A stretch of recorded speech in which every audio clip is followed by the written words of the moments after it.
bonjour.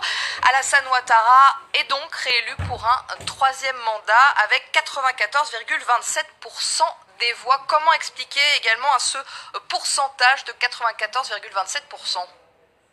Ce pourcentage est tout sauf une surprise. C'est vrai que 94%, ça ressemble à un score qu'on appelait à une certaine époque un score soviétique, tout simplement parce que il y avait officiellement 4 candidats à cette élection présidentielle, mais les 2 principaux leaders de l'opposition qui étaient sur les bulletins de vote qui ont été déposés ce samedi en Côte d'Ivoire avaient déclaré qu'ils ne voulaient pas cette élection. Ils avaient décrété un boycott actif. Henri Konan Bédié, le leader du PDCI, ex-président, et Pascal Affi-N'Guessan qui s'étaient alliés. Donc évidemment, ils ont fait des scores autour de 1%. Le 4e candidat, Kouadio Konan-Bertin, était clairement un outsider et lui-même, d'après les résultats, aurait fait à peine autour de 2%. Donc c'est tout sauf une surprise. On savait que clairement cette élection allait être particulière. Alors évidemment, ce qui est très intéressant, c'est le taux de participation.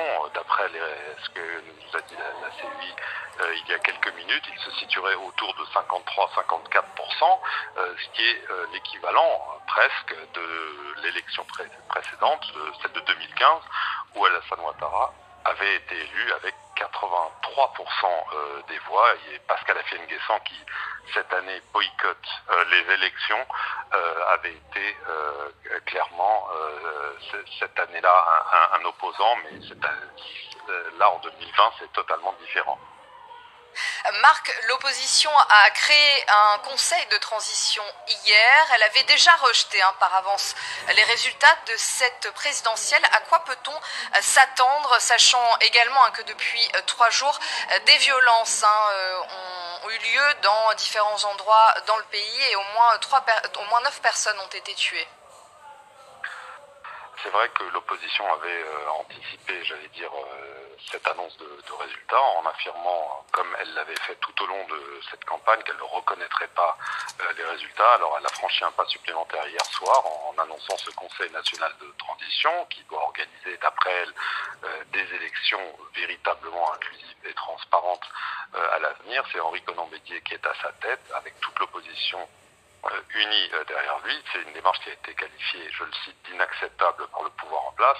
Reste à savoir ce qui va se passer. L'opposition affirme, elle par exemple, on parlait du taux de participation, que celui-ci n'a été que de 8%. Donc on voit qu'il y a 2 réalités parallèles en Côte d'Ivoire en ce moment, et c'est vrai que beaucoup craignent des dérapages, parce que si ce face-à-face continue, si ce bras de fer continue, il risque aussi de continuer dans la rue, et on sait que la communauté internationale est très inquiète, parce que visiblement il y a 2 positions qui sont pour le moment totalement irréconciliables en Côte d'Ivoire.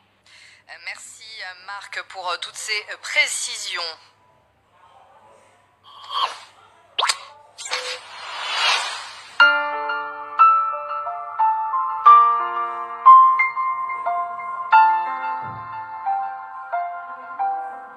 Je voudrais d'abord remercier chacun et chacune d'avoir répondu à l'appel, je ne dirais pas impromptu, mais pressant de venir pour qu'on ait un dîner.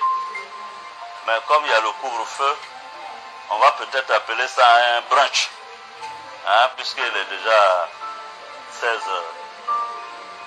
Je suis très heureux d'être ici avec vous. Je voulais avoir l'occasion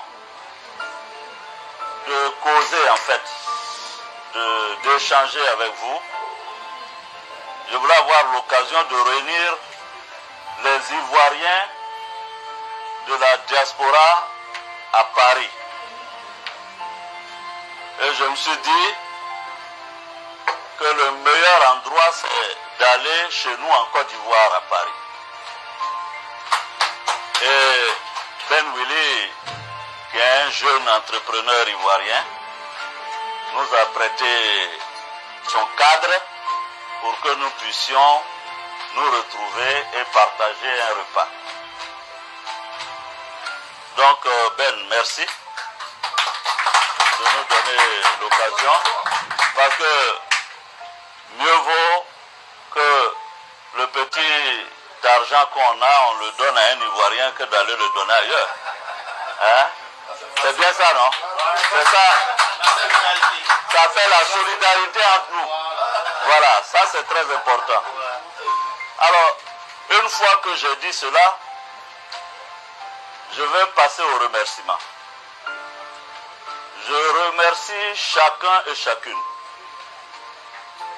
des présidents des partis politiques, des associations, des cyberactivistes, des hommes de la culture. Tous, je vous remercie. Parce que grâce à vous, je dis bien grâce à vous, le combat pour la démocratie en Côte d'Ivoire a des chances d'aboutir. C'est pourquoi je veux que tout le monde trouve en ces mots que je prononce ma reconnaissance et ma gratitude. C'est important. Ça fait plus d'1 an que je suis en exil. Et sans le combat de chacun d'entre vous, nous n'en serions pas là. Donc, il ne faut pas que chacun ou chacune néglige le rôle et la contribution que vous devez avoir dans ce combat et dans le succès de ce combat. Je suis ici aujourd'hui pour vous dire que très heureux que je suis parce que mon exil va bientôt prendre fin.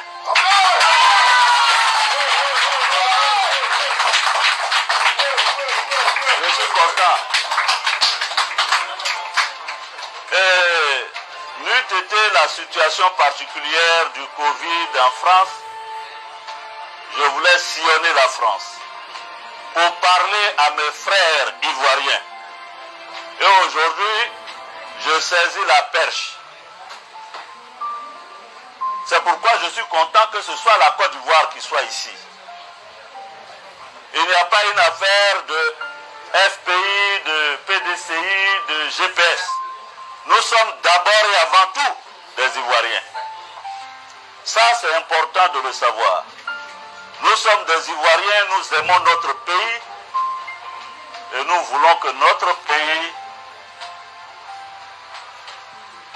se démocratise et qu'il y ait la liberté pour chacun dans le pays. Et que nous puissions construire une nation ivoirienne. Ça me permet, puisque j'ai dit que ce sera une causerie, donc je ne vais pas monopoliser la parole. Chacun pourra librement prendre la parole pour s'exprimer. Qui une question, une observation, puisque pour certains, c'est la première fois que nous nous voyons ici. Hein, je vous vois souvent sur les réseaux sociaux. Beaucoup pensent même que c'est moi qui vous appelle chaque jour pour vous dire dites ça sur les réseaux sociaux. Alors que c'est pas vrai. Voilà. Certains pensent que je suis Chris Yapi. D'autres disent que ils croient fermement. Tout ce que vous dites, on dit c'est Guillaume Soro qui vous dit, alors que bon, c'est la première fois que je vois certains d'entre vous. Donc c'est pas moi qui, voilà, bon. Je n'aurai même pas le temps de le faire. Alors, donc, nous allons causer. C'est-à-dire que vous aurez la possibilité de m'interroger pour ceux qui ne me connaissent pas, qui ne m'ont pas vu, qui n'ont pas connu mon parcours en Côte d'Ivoire. Alors, le dernier volet de mon intervention est celui-ci. Depuis février 2019, écoutez-moi bien, depuis février 2019, particulièrement ou notamment, le 8 février 2019, j'ai dit à M. Ouattara que je n'étais pas d'accord avec lui, pas pour des raisons personnelles. Je ne suis pas d'accord avec Ouattara pour des raisons principielles. C'est-à-dire que je ne suis pas d'accord avec lui sur la façon de voir la Côte d'Ivoire et de gouverner la Côte d'Ivoire.